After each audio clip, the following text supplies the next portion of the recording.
Summer, 1941. On the map of the Asia-Pacific, the Japanese Empire stretched like a giant blade, thrust deep into the Chinese mainland and pushing southward with increasing boldness. From Tokyo, the militarist leaders believed their time had come, that a new order was rising beneath the banner of the emperor. But behind the triumphant proclamations lay a quieter, heavier truth. The entire imperial war machine ran on a resource Japan did not control: oil. Japan had almost no oil of its own. The small drilling operations in Manchuria and on Sakhalin could barely meet minimal civilian needs.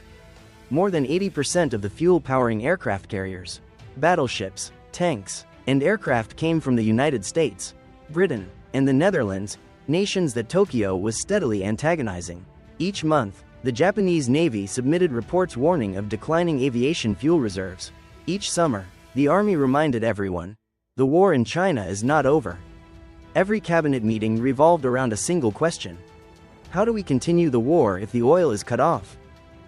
Meanwhile, in China, the front line had been stalled since 1937.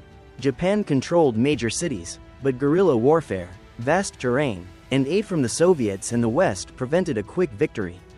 The conflict brought no triumph, only cost, blood, and burned fuel. In Washington, President Roosevelt grew increasingly alarmed by the map of East Asia. When Japan entered northern French Indochina in September 1940, and then southern Indochina in July 1941, the White House understood that Tokyo was closing in on the Philippines and Malaya. Britain and the Netherlands saw the same thing. They all knew, if Japan struck south, its unmistakable objective would be the Dutch East Indies, today's Indonesia, and its rich oil fields. On July 26, 1941, the United States froze all Japanese assets on American soil. It looked like a simple financial act, but it crippled Japan's ability to purchase oil almost instantly. Britain and the Netherlands followed suit. Within a week, Japan could no longer buy even a single barrel of oil from the Western world. For most nations, sanctions would be inconvenient. For Japan, an empire waging a vast war, it was a death sentence. Inside secret meetings of the Army and Navy General Staff, the questions were no longer, will there be sanctions, but when will the oil run out? How long can we survive? An internal report gave a chilling answer: 18 months. 18 months to sustain an empire. 18 months for thousands of aircraft, dozens of battleships, 6 aircraft carriers. 18 months to decide the nation's fate. In the heavy, iron-like atmosphere of those meetings, a cold conclusion emerged. Japan must expand to survive, or collapse in silence.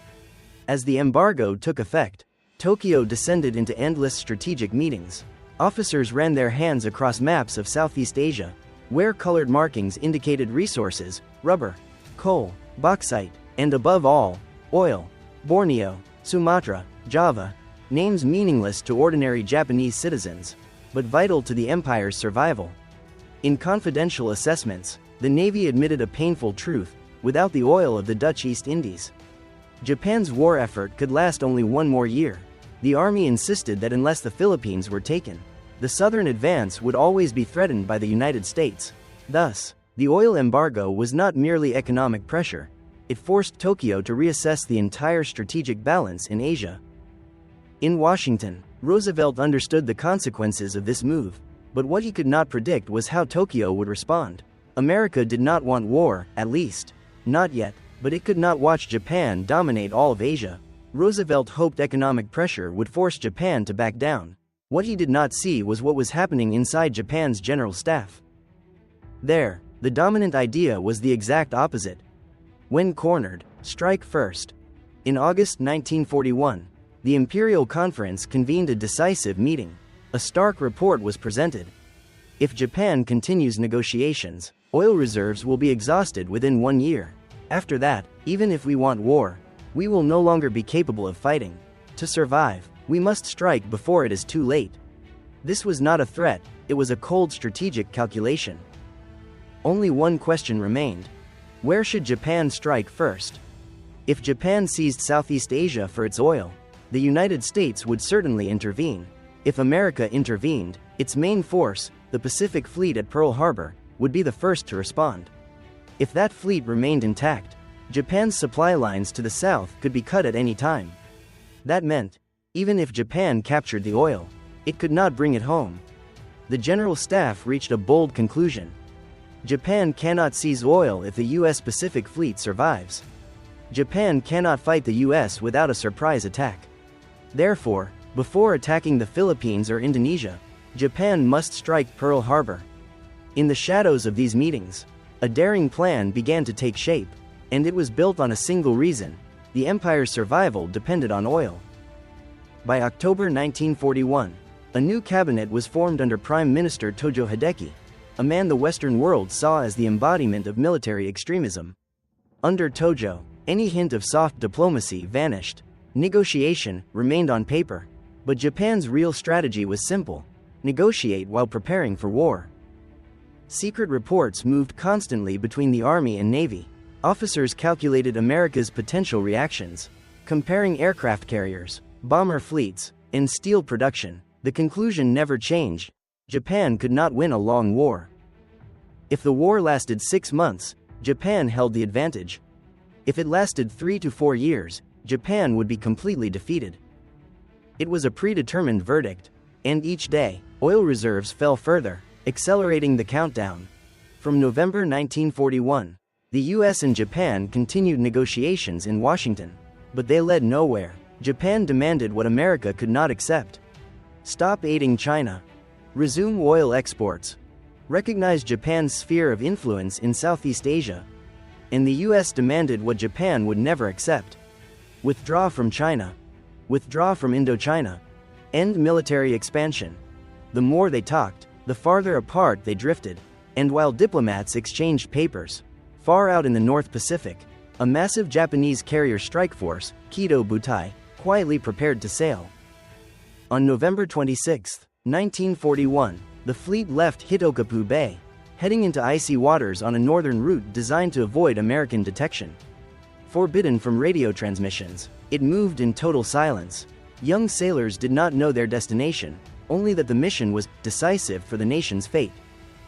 In Tokyo, the General Staff issued encrypted orders to all Southern Army groups. Be ready to open fire on December 8, Tokyo time. That meant Japan would strike the Philippines, strike Malaya, strike Hong Kong, strike Indonesia, strike Guam and Wake, and above all, strike Pearl Harbor. All within hours of each other. A coordinated assault on a scale the world had never seen. The oil embargo had not only squeezed Japan economically, it had created what Tokyo believed was its only option: strike before being strangled. In the final days of November and early December 1941, Tokyo's atmosphere took on two opposing tones: calm on the surface, suffocating tension inside military headquarters. Reports of dwindling oil reserves came daily, not mere statistics, but the sound of a ticking clock. On December 1, 1941, the Imperial Conference met one last time. All attendees wore military uniforms. There, they approved a historic decision. Japan would go to war. No applause, no celebration. It was not a moment of triumph, but the inevitable result of a chain of events Tokyo believed it could no longer escape. On December 6, 1941, Japan sent the United States a document known as the 14-part message. But it was little more than diplomatic formality. The Japanese strike force was already only a few hundred miles from Hawaii. At dawn on December 7, 1941, above the frigid North Pacific, Japanese bombers and fighters warmed their engines on the carrier decks. Pilots received the final order: Tora, Tora, Tora. The code indicating complete surprise had been achieved. As Japanese aircraft dove toward Pearl Harbor, simultaneous attacks erupted across Asia, exactly as planned. Within hours, the Pacific War had begun. The oil embargo, seemingly just an economic measure, had become the spark that ignited one of the largest conflicts of the 20th century. And in that storm, Japan, the United States, and the nations of Asia stepped into a chapter from which none could escape.